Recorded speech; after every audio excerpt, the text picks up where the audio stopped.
We've actually gone around and done the inspection, and we know where the problems are, and we know what sort of problems we're dealing with. We know the pests, certainly. We should know where they're harbouring, and we know where the owners of the place, we actually talk to them, and we know where they're seeing them and where the customers might be complaining about them. So we now have a really good picture of what's going on here.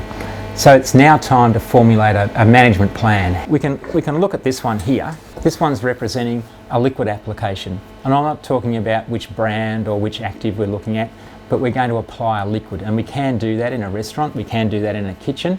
We just have to think about where we're going to apply it. What do we have to think about inside a commercial kitchen? Well, as soon as we apply this, we're going to have a slippery floor for a period of time.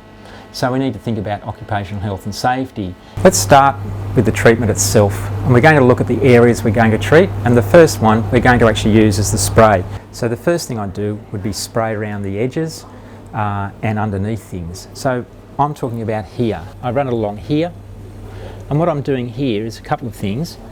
I've put an edge down so that if there's anything under here, to get out this way it's got to run over the top of it, to get in this way it's got to run back over the top. So we're getting into the areas here, we're going under the this is like a little freezer, treating around here and under there, right to the edge, underneath.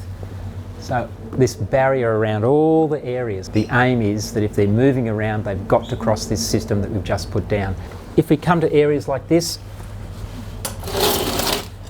don't spray around it, move it along the back, move it back, and then if you wish you can spray around it or underneath where it was, but don't just spray around things like that, shift them. We continue on and just keep going.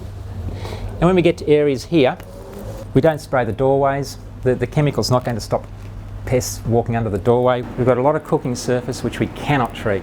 We can't put anything on these.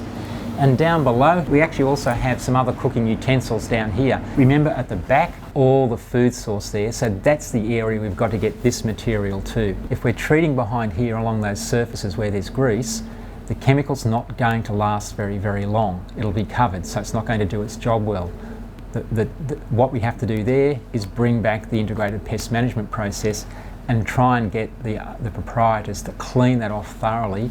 Then we can actually put in some chemical there that's going to sort of last for a little bit longer, not get sucked into the grease and disappear.